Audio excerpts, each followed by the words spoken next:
começou com um amor pela natureza. Ele era fascinado pelos detalhes do mundo da natureza. Algo simples como a quantidade de terra que uma minhoca poderia cavar durante um dia era motivo de assombro para ele. E se transformou em um desejo ardente de entender. Quais são as leis da vida? Você consegue se imaginar sentado e dizendo para si mesmo que irá examinar esse assunto? Quais são as leis da vida? Foi o que Darwin anotou para si mesmo em seu caderno. E a coragem de falar a verdade. Ensinar sobre evolução naquela época era se declarar além do limite científico. Era ser um pária perigoso. Aventureiro científico, rebelde e opositor, e o homem que modificou para sempre nosso lugar no mundo. Charles Darwin, a voz da evolução. Distribuído por Logon. Versão brasileira, Sérgio Moreno. Charles Robert Darwin viveu uma vida dominada por poucas e poderosas influências. Ele nasceu em 1809, em uma época em que os homens não ousavam explorar questões profundas. Sua cidade natal, Shrewsbury, na Inglaterra, era repleta de uma paisagem rural belíssima, que o imbuiu do amor pela natureza. Sua mãe, inválida, vivia doente e pouco disponível para o pequeno Charles. Seu pai, Dr. Robert Darwin, era um aristocrata rico que governava a família com mão de ferro. Robert Darwin era um homem poderoso, um médico bem conhecido, rico, um bom investidor. Uma figura que marcava sua presença na zona rural. Era praticamente um aristocrata na região em que vivia. O Dr. Darwin prezava sua posição social e pressionava Charles a agir respeitosamente. À noite, os filhos de Darwin se sentavam para ouvir enquanto o pai, de 160 quilos, passava horas falando sobre o bom comportamento. Charles se sentia como um solitário na multidão, intimidado pelo pai e distante de 5 irmãos. Acho que ele não dispunha de muita privacidade. Não havia um território que fosse exclusivamente seu e, ao sair pelo campo, ele não apenas ficava só, mas permitia que tivesse algo apenas seu. E acabou sendo notado na família e em seu círculo de amigos como o jovem colecionador. Quando Charles tinha 8 anos, sua mãe morreu de uma doença depauperante. O Dr. Darwin insistiu na ordem e no decoro e desestimulou as crianças a expressarem sua tristeza. Charles pareceu não se afetar pela perda da mãe. E poucas semanas mais tarde, ele desabou ao assistir a um funeral militar. Enquanto o caixão baixava, um atirador atirou por sobre o caixão. O menino de 8 anos e meio ficou tomado pela emoção. Ele jamais esqueceu aquela cena. Ele a lembrou até o dia de sua morte. Mas ele não lembrava de nada a respeito da mãe, a não ser da camisola preta que usava em seu leito de morte. Ou ele jamais se sentiu próximo da mãe, o que me parece improvável, ou ele reprimiu seus sentimentos e os enterrou com sua tristeza. Aos 13 anos, Charles foi para a escola de Shrewsbury. Era o ano de 1822 e o conhecimento de línguas antigas era considerado o marco de um cavalheiro. A literatura grega e latina dominava as aulas que deixavam Charles totalmente entediado. Sua falta de interesse levou a notas baixas, convencendo a muitos que ele não era dos mais inteligentes. Oprimido em casa e na escola, ele encontrava liberdade ao ar livre, tornando-se um excelente cavaleiro e caçador. Ele adorava caçar aves. Charles mantinha um diário de toda a ave que ele caçava. Ele guardava as botas de caça ao lado da cama para que acordasse pela manhã e as calçasse, pegasse a arma e saísse para caçar. Ele não queria perder um instante sequer. Suas habilidades esportivas se desenvolveram. Seu desempenho na escola passou de sofrível a péssimo. Dr. Darwin temia que Charles caminhasse para o ócio e o descrédito. Em 1825, quando Charles tinha 16 anos, o pai o retirou da escola de Shrewsbury e o enviou para estudar medicina na Universidade de Edimburgo. Os alunos de medicina precisavam assistir cirurgias e o clorofórmio usado fazia a sala de cirurgia parecer uma câmara de tortura. Charles assistiu aterrorizado enquanto pacientes eram amarrados à mesa de operação e amordaçados para abafar seus gritos. Ele ficou devastado pelo sofrimento e saiu da sala para jamais voltar. Era sensível demais para se tornar médico e temia demais o pai para admitir o fracasso. Ele permaneceu em Edimburgo por 1 ano, escondido em sua vergonha.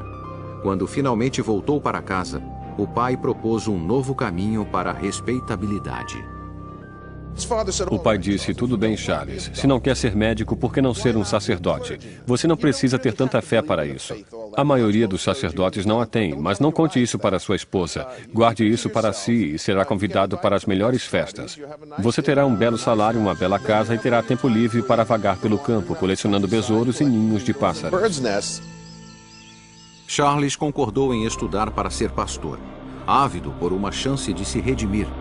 E graças à riqueza e à influência do pai, ele foi prontamente aceito na Universidade de Cambridge. Aos 22 anos, ele se liberou e curtiu os prazeres da juventude. Ele gostava de beber uísque e jogava 21 até de manhã. Saía com uma jovem chamada Fanny Owen, sua primeira namorada. Ele parecia mais perdido que nunca. Até que encontrou um homem que mudou sua vida. O professor John Henslow, clérigo de profissão e botânico amador, que despertou a paixão adormecida de Darwin pelo mundo da natureza. Suas longas caminhadas eram tão comuns que Darwin era chamado o homem que anda com Henslow.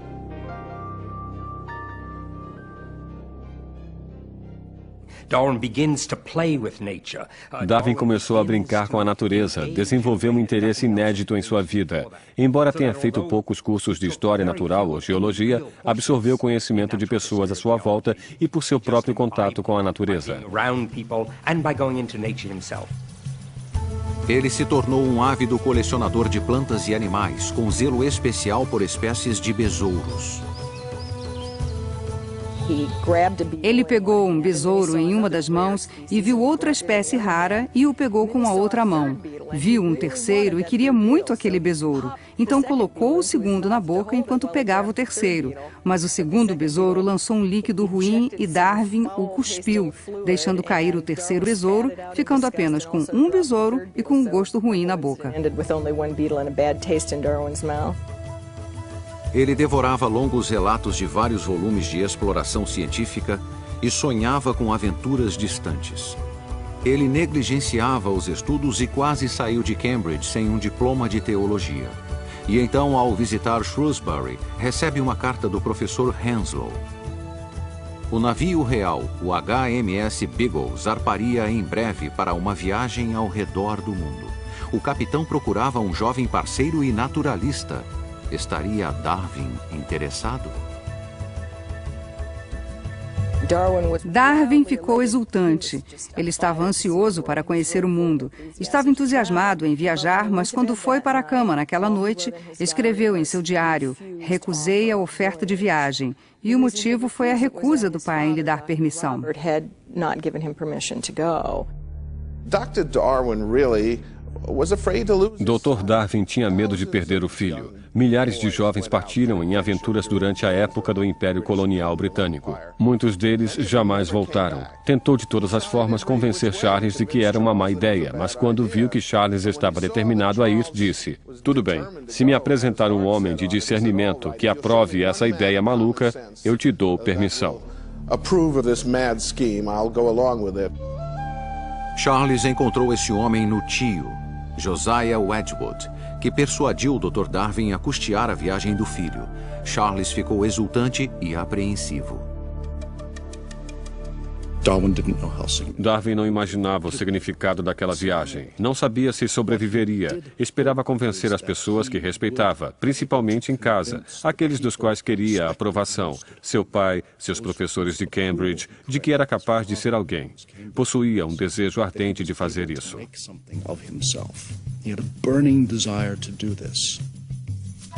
Após 22 anos como o filho excêntrico, Charles estava determinado a se destacar. Ele abandonava uma namorada jovem e bonita e a família que amava por um salto no desconhecido.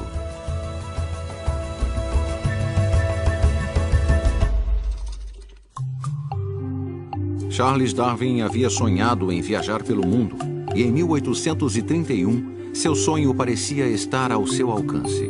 A coroa britânica havia designado o HMS Beagle para mapear rotas marinhas ao longo da América do Sul e o capitão procurava um naturalista para a viagem.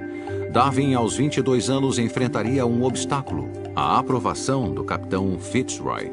Fitzroy era um entusiasta da chamada fisionomia, a ideia de revelar o caráter de um homem pelos traços do rosto ou pela forma do corpo. E Fitzroy não gostou do formato do nariz de Darwin. Achou que poderiam não se dar bem juntos. Seus modos cavalheirescos e paixão pela viagem convenceram Fitzroy. Darwin ficou exultante até que viu o Beagle. Ele o olhou. Tinha 27 metros de comprimento. Era pequeno. 7 metros de largura no seu ponto mais largo. Era pequeno. Olhou o camarote que teria que compartilhar. Precisava se curvar para entrar. Ele tinha 1,82 m e o teto era mais baixo. Seriam seus aposentos, o que claramente lhe dava uma sensação de claustrofobia. Das cartas de Darwin às irmãs, pais e amigos, vê-se que estava tomado por uma sensação de pânico. Deveria voltar atrás, mas é claro que não poderia. Ele sabia disso, era um cavalheiro, havia aceitado. Darwin chamou o camarote confinado de mal incessante. Ele se perguntava como 74 homens poderiam conviver durante os próximos 3 ou 5 anos quando soube que a embarcação era uma fragata, uma classe de embarcação instável conhecida como caixão flutuante. O navio ficou ancorado por meses esperando pelo bom tempo. Certa noite, alguns marinheiros se embebedaram. Na manhã seguinte, Fitzroy mandou que fossem açoitados. Darwin ficou horrorizado com o corretivo brutal e se perguntou se aguentaria uma viagem longa. Ele ficou tão ansioso que passou a ter dores torácicas. Finalmente, o Beagle zarpou e ele imediatamente descobriu um novo tormento. O pior de tudo era o enjoo. Ele sofria de enjoo no mar, como todos os Darwin, inclusive eu, através de gerações. É uma herança difícil que me faz vomitar o tempo todo. E o que surpreendeu a mim e a outras pessoas foi que ele sobreviveu apesar do enjoo, já que passou pelos piores mares do mundo. Nem mesmo o sono lhe trazia a paz. Sua cama era uma rede do tamanho da cabine e passava a noite indo de lá para cá, com uma regularidade nauseante. Após 2 meses, o Beagle chegou à América do Sul. Darwin recebeu suas primeiras cartas de casa e foi atingido por mais um golpe arrasador. Quando Darwin partiu, tinha uma namorada. Seu nome era Fanny Owen. Eles costumavam deitar nas plantações de morango e comer morango juntos. E Darwin tinha um verdadeiro amor por ela. Fanny disse que esperaria, mas não o fez. Em menos de 1 ano de sua partida, ela se casou. Darwin ficou desolado com a notícia. Mas a natureza, seu amor mais antigo, preencheu o vazio. Nenhum romance poderia se igualar ao êxtase de sua primeira caminhada pela floresta tropical brasileira. A elegância das folhagens, a novidade das plantas parasitas, a beleza das flores me encheram de admiração. Esse dia trouxe um prazer maior que jamais imaginei sentir novamente. A mente é um caos de fascínio. Charles Darwin. Charles Darwin. Incansável, ele recolheu fósseis, peles e carcaças de centenas de formas de vida exóticas. Sempre que o Beagle aportava, era o primeiro a desembarcar para subir as montanhas. Ele andou por 640 quilômetros com gaúchos fortes, em suas palavras, os cowboys da América do Sul. Eram homens rudes e violentos. Darwin era um cavaleiro e os acompanhou bem. Quando jovem, ele era muito forte e vigoroso. Seus modos gentis conquistavam tanto nativos quanto seus rabugentos companheiros de viagem. Os marujos o chamavam de filo ou filósofo e o achavam excêntrico, mas inofensivo. Eles construíram barris para guardar sua coleção crescente de espécimes raros. Eles achavam que era importante e tinham razão. Ele havia se disposto a decifrar o enigma da intricada teia da natureza passo a passo. Ele descobriu um indício essencial nas montanhas acima da cidade de Salvador. Ele olhou para cima e viu ao longo da montanha uma faixa estreita que descobriu serem conchas. Seguiam regularmente pelo terreno, bem mais alto que o mar, e Darwin começou a se perguntar o que havia ocorrido. A terra teria se erguido ou a água baixara? A cristandade achava que a superfície terrestre permanecera fixa desde o dilúvio. Suas próprias observações lhe diziam que era um planeta em constante mudança. Inflamado por seu entusiasmo intelectual, ele parecia desatento a potenciais perigos. Na Argentina, ele desafiou o cruel ditador, o general Juan de Rosas. Darwin precisava vê-lo para obter um passaporte. Ele se denominou Dom Carlos, naturalista. E perguntaram, naturalista? O que é naturalista? E ele respondeu através do intérprete que um naturalista era um homem que se interessava por tudo, por qualquer coisa. E disseram, um espião. Darwin conseguiu conquistar Rosas, obtendo passe livre e acompanhantes para entrar na densa floresta. Ele estava cada vez mais seguro de si até que encontrou os selvagens da Terra do Fogo.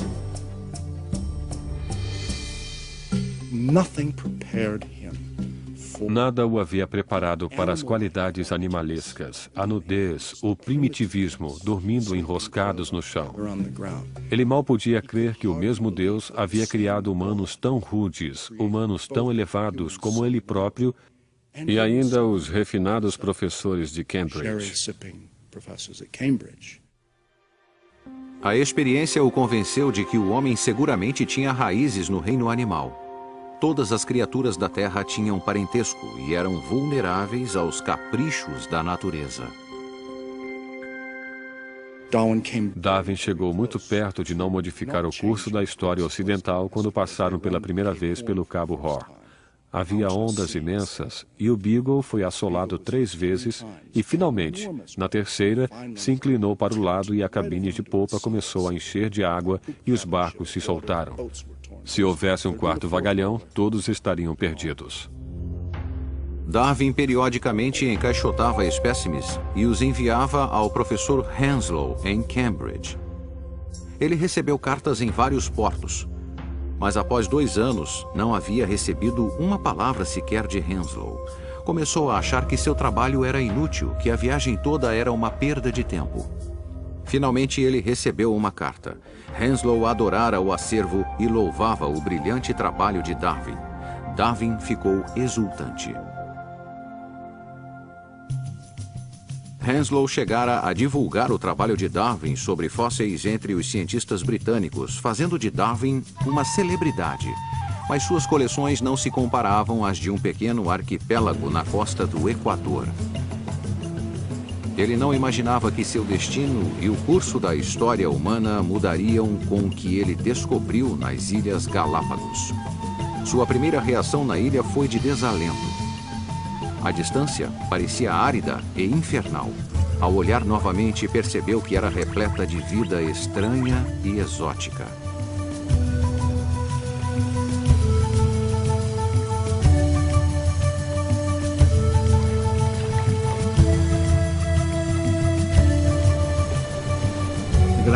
Os Galápagos que ele encontrou eram uma espécie de laboratório ao ar livre, algo pré-histórico e ainda existente naquele tempo.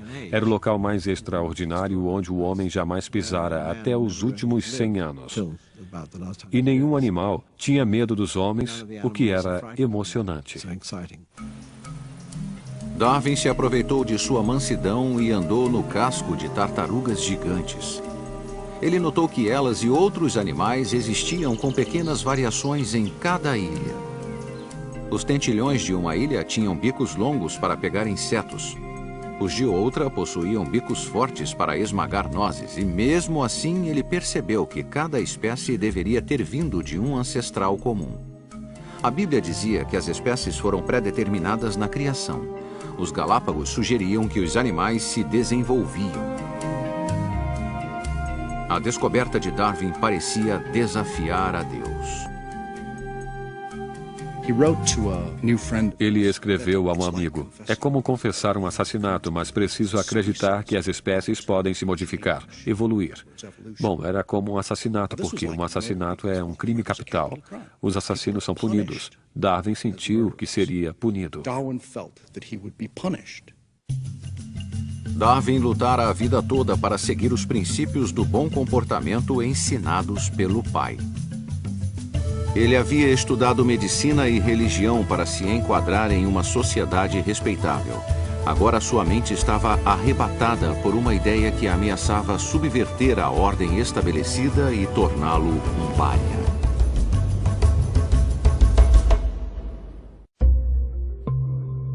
Em 1836, o HMS Beagle retornou à Inglaterra após 5 longos anos no mar.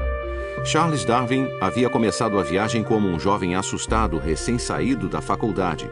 Ele a terminou como um homem confiante de 27 anos.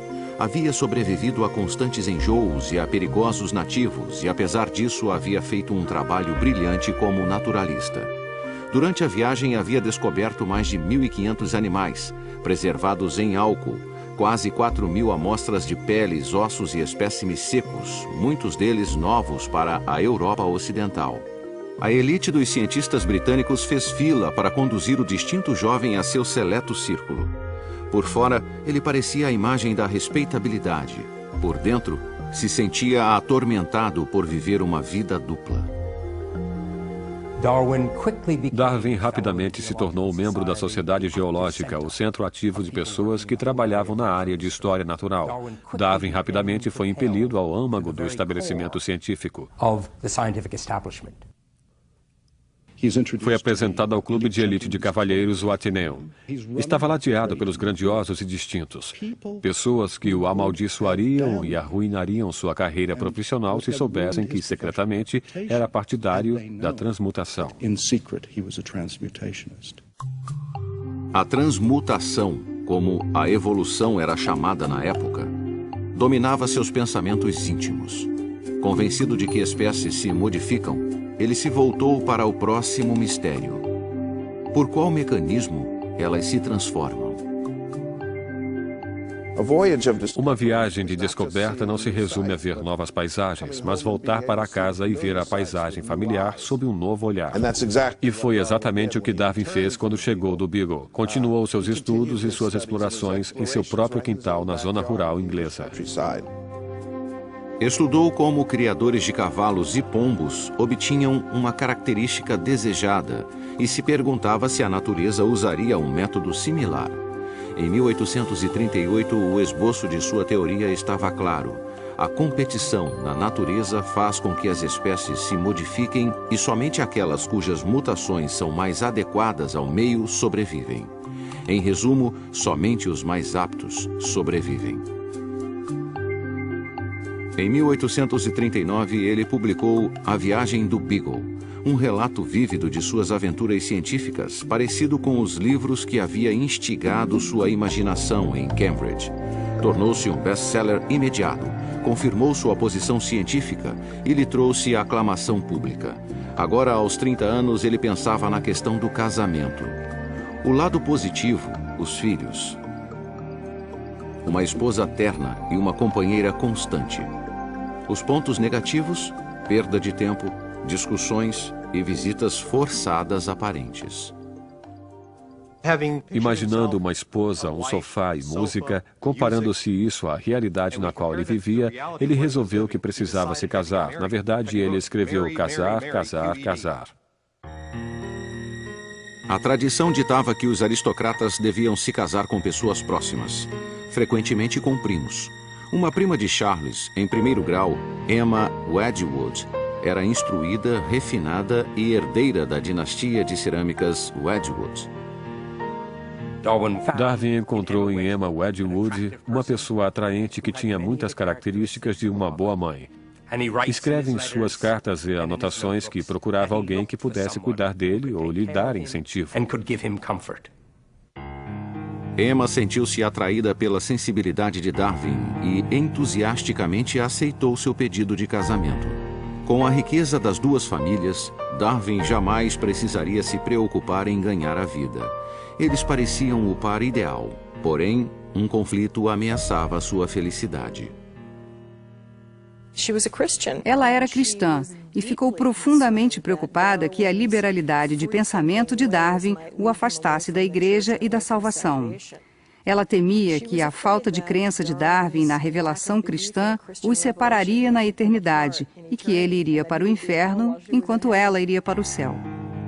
Quando Emma confidenciou suas dúvidas a Charles em uma carta, ele desabou em prantos. Ele a amava muito, mas não podia fingir acreditar na salvação divina. Era um dilema sem solução. E ambos escolheram deixá-lo em segundo plano. Em 1839, eles se casaram e 3 anos depois mudaram de Londres para a zona rural inglesa. A agradável propriedade de Darwin, Down House, lhe forneceu um refúgio seguro para perseguir suas ideias radicais. Por trás da aparência de um estudioso respeitável, ele cometia heresia. Em 1842, escreveu um ensaio de 35 páginas esboçando sua teoria da evolução, colocou-o em um envelope lacrado e entregou-o a Emma com instruções de publicá-lo caso ele morresse subitamente. Darwin se preocupava a cada passo, porque desde cedo notou que se estivesse certo, estaria assumindo o que mais tarde chamaria de revolução na biologia. Ensinar a evolução, naquele tempo, era se declarar além da fronteira científica, ser um pária, ser perigoso. A última coisa que um jovem que tenta se firmar gostaria de ser. Darwin não teve escolha a não ser manter suas ideias para si e o fez por 20 anos. O silêncio pode ter custado caro. A essa altura, Darwin foi acometido por uma violenta doença que o assolaria pelo resto da vida. Durante semanas teve febre, calafrios e vômitos. Seu estado provavelmente tinha 2 causas: crises de pânico pelo estresse de sua vida dupla e a doença de Chagas, por uma mordida de inseto sofrida no Brasil. A doença de Chagas o predispunha a adoecer quando algo o aborrecia. Darwin criara um padrão de se tornar extremamente doente por qualquer distúrbio emocional em sua vida, até mesmo em pensar nas ideias evolucionistas. O vigoroso explorador que havia escalado montanhas, lutado para caminhar pelo solo de sua casa de campos, nos próximos 40 anos viveria praticamente inválido. Raramente saía de casa, conseguindo trabalhar apenas 2 ou 3 horas por dia.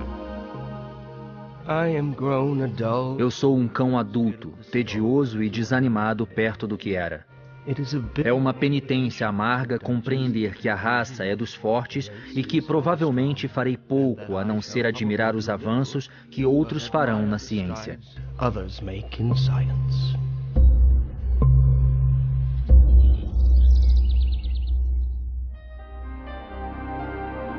Darwin passou grande parte da década de 1840 fugindo do segredo bloqueado em sua mente. Sua teoria da evolução era explosiva demais para ser transmitida ao mundo. Poderia arruinar sua reputação e a de sua família. Problemas crônicos de saúde limitavam seu trabalho diário a poucas horas, tempo que era gasto explorando os menores detalhes da natureza.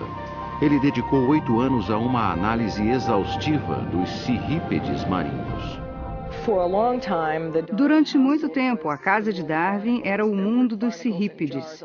Havia cirrípedes em jarros por toda a parte. Há uma história de que um amigo do filho de Darwin o visitou e perguntou: onde o seu pai trabalha com os crustáceos? Sua doença o confinou a Down House e o forçou a trazer para si o mundo exterior através de um vasto universo de correspondência. Ele buscava informações com o mesmo apreço que havia colecionado besouros. Entrava em contato com todos, desde marujos a missionários e naturalistas, em busca de espécimes distantes e descobertas científicas. Ele trabalhava com afinco, escrevia cartas dia após dia, quer estivesse doente ou bem. Darwin escrevia cartas para outros cientistas explorando suas ideias. Onde viu isso? Onde encontrou aquilo? Você já ouviu falar disso? Então havia uma fascinante tensão entre Darwin, o consumado cientista internacional, e Darwin, o recluso.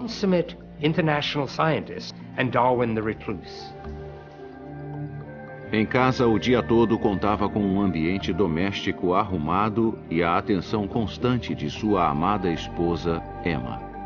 Ela era sua enfermeira e protetora, abrigando-o de visitas não desejáveis. Quando estava cansado demais para trabalhar, ela lia alto ou tocava piano para ele. Eles tiveram 10 filhos. 7 viveram até a idade adulta. Em uma época de pais distantes e autoritários, como seu próprio pai, Darwin abertamente amava e venerava os filhos. Ele nunca estava ocupado demais para dar atenção a seus interesses ou para brincar com eles. Na verdade, um de seus filhos, aos 4 anos, entrou no escritório de Darwin e tentou suborná-lo com 6 centavos para deixar o trabalho e ir brincar com as crianças. Ele era muito afetuoso, era muito apegado aos filhos e gostava de se divertir com eles. Assim como Darwin amava os filhos, eles entendiam sua sensibilidade incomum ao sofrimento. Quando as crianças se machucavam, sofriam um corte ou um arranhão, elas esperavam no corredor do escritório de Darwin até que ele saísse para colocarem curativos, porque a visão de ferimentos o deixava devastado e eles queriam poupá-lo desse sofrimento. Ele tinha uma ligação especial com a filha mais velha, Annie. Uma criança alegre e otimista. Ela se tornou sua companheira constante.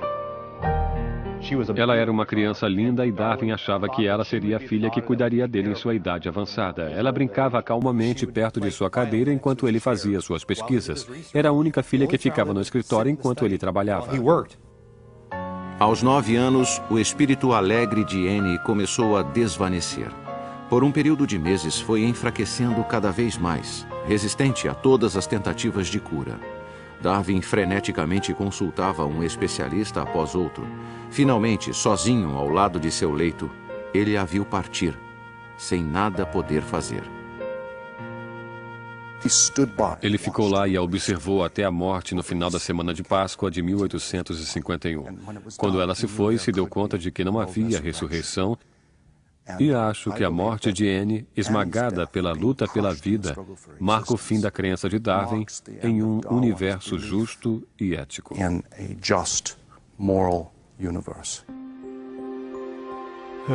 Sua alegria e estado de espírito irradiavam de todo o seu semblante e tornava cada movimento cheio de vida e vigor.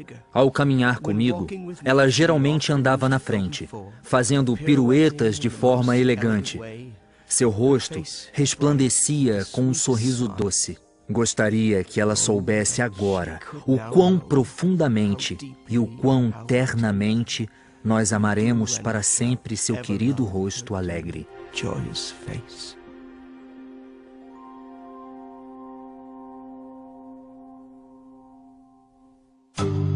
Após a morte de Annie, Darwin retomou o trabalho adiado por tanto tempo, a revelação pública de sua teoria da evolução. Ele passou anos escrevendo, refinando, aperfeiçoando seu livro, até que um incidente em 1858 repentinamente o reanimou. Havia esperado 20 anos para publicar, e agora o naturalista inglês Alfred Wallace havia independentemente desenvolvido ideias similares sobre a evolução e a seleção natural. Darwin estava determinado a reivindicar crédito público por sua ideia revolucionária e irrompeu em um frenesi de escrever durante 13 meses.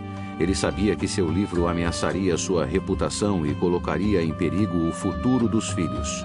E o pior de tudo, traria sofrimento para uma mulher que ele chamava de meu anjo. Emma, a esposa, era uma cristã devota. Darwin a amava, a respeitava verdadeiramente. E, portanto, fazer algo que obviamente a magoaria era algo que ele detestaria fazer. E mesmo assim, estava claro para ele, desde o início, que a ideia que ele lançava era algo que ela teria extrema dificuldade em lidar. Porque a evolução implicava que os humanos eram meramente animais sem uma alma imortal, os cristãos a consideravam imoral. Sem a alma não há incentivo para se viver uma vida de bem. Não há paraíso ou inferno, não há recompensas nem punições. E enquanto lutava para terminar o livro, Darwin sentia que sofria por seus pecados. Ele tinha furúnculos, caiu e machucou a perna. Mal podia andar. Vivia vomitando e tentava corrigir a prova do livro e enviava cartas para acompanhar as cópias de apresentação para seus amigos de Cambridge, seus clérigos. E ele dizia, ansiarão por me crucificar vivo e assim por diante. Realmente sentimentos muito fortes de medo que reagissem contra o livro ao qual dedicara sua vida. Ele sentia o peso do mundo nos ombros. Durante 20 anos, havia lutado contra seu destino. Durante 20 anos, vivera uma vida dupla. Agora, seu silêncio terminara. Em novembro de 1859, ele publicou A Origem das Espécies e aguardou pela tempestade.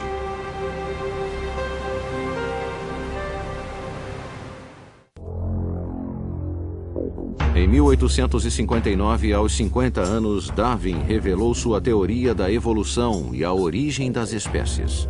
Isso causou um alvoroço imediato. A primeira impressão de 1.250 exemplares vendeu em um único dia. Darwin e sua teoria foram incompreendidos. As pessoas acreditam hoje que ele disse que descendemos dos macacos. Ele jamais disse isso. Disse que macacos e humanos vieram de um ancestral comum e seguiram um caminho diferente. Para a Inglaterra vitoriana, a evolução de animais inferiores parecia extremamente improvável. Darwin foi ridicularizado, zombaram de sua teoria. Sua barba branca era uma dádiva aos caricaturistas, inspirando uma legião de desenhos comparando-o a peludos macacos. A igreja anglicana dominava como a igreja oficial na Inglaterra. A teoria de Darwin implicava que a autoridade eclesiástica era, no mínimo, supérflua e, no máximo, fraudulenta. E isso era terrivelmente ameaçador aos pilares da sociedade estabelecida. Era citado o que acontecera na França no século anterior, quando o pensamento liberal e ideias radicais haviam estimulado as classes mais baixas a questionar a ordem estabelecida e vejam só o que aconteceu. Muitos perderam a cabeça. Ninguém queria que aquilo acontecesse na Inglaterra. Publicamente, os debates encolerizavam criacionistas e evolucionistas. Darwin superava a controvérsia na segurança de Downhouse e trabalhava nos bastidores para obter suporte à sua teoria na elite de cientistas. Darwin entendeu o valor de relações públicas. Ele fez uma campanha consciente para converter os 10 ou 15 homens mais notórios na ciência ao evolucionismo e mantinha uma lista de quem estava indeciso, quem era a favor e quem era contra ele. A opinião pública e intelectual foi aos poucos se voltando a seu favor. Ninguém com mente aberta poderia ignorá-la. Até alguns religiosos concordaram que Deus poderia ter criado a vida na Terra para que as criaturas que criou evoluíssem e se modificassem.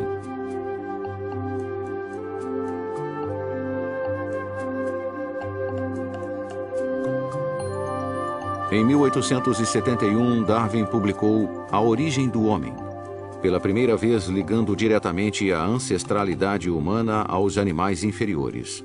Para sua surpresa, a obra foi recebida sem o furor que havia cercado a origem das espécies.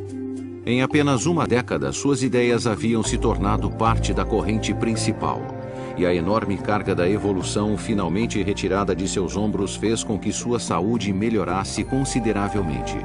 Os sintomas terríveis de mais de 30 anos desapareceram. Ele vagava pelo terreno de Downhouse com vigor renovado, avidamente interessado no estudo detalhado de vermes. O mundo havia mudado em 20 anos desde A Origem das Espécies. Enquanto muitos ainda discordavam das ideias de Darwin, ninguém era ridicularizado por discuti-las. Darwin se tornou uma figura idosa respeitada e foi agraciado com um diploma honorário de Cambridge, 50 anos após quase ter sido reprovado. Sua alma estava em paz. a não ser pelo conflito doloroso e não resolvido com a esposa, Emma. Emma acreditava piamente na vida eterna para os cristãos salvos e ficava muito triste em pensar que ela e Darwin não passariam aquela vida juntos. Essa diferença religiosa se tornava mais pungente à medida que os anos finais se aproximavam. Em abril de 1882, Darwin, aos 73 anos, sofreu um grave ataque cardíaco e passou os poucos dias que lhe restavam como a maior parte de sua vida, amparado por sua querida Emma. Quando ele morreu literalmente nos braços dela, sua cabeça repousada em seu regaço, ao dar seus últimos suspiros, ele disse que esperava que, de alguma forma, eles pudessem ficar juntos. Mas sabia que, por sua luz, ela teria uma vida eterna. E ele não. Sua morte deu origem a uma controvérsia final: o local de sepultamento. A família se surpreendeu com a solicitação de que o corpo fosse enterrado na abadia de Westminster. Os tempos eram tempestuosos. A abadia precisava mais disso do que ele precisava da abadia, porque Darwin havia anexado novos territórios, sendo o grande imperialista, novos territórios de conhecimento, e havia colocado a bandeira da ciência em novos reinos. A Inglaterra reclamava seu filho rebelde como seu. Em 26 de abril de 1882, a elite da sociedade britânica se reuniu no pátio da igreja da abadia de Westminster para ver Darwin ir repousar ao lado de Sir Isaac Newton. Um agnóstico que havia minado a autoridade cristã passaria a eternidade em solo sagrado. Nos séculos após sua morte, A Origem das Espécies foi publicada 400 vezes, em 29 idiomas. Seus princípios sobre a modificação por elementos naturais alteraram para sempre a forma como vemos o mundo. A partir da publicação de A Origem das Espécies, Deus foi posto de lado em área após área, na medida em que a explicação natural tomou conta. Todos os fenômenos de seres vivos, inclusive os humanos, sua organização social, seu comportamento, são desenvolvidos e controlados pelas forças naturais. Darwin modificou a visão de mundo para sempre, como poucos homens fizeram no curso da história. Ele deu origem a uma nova era na ciência, assim como na cultura popular. Acho fascinante que seu nome apareça nos jornais e revistas e até na televisão.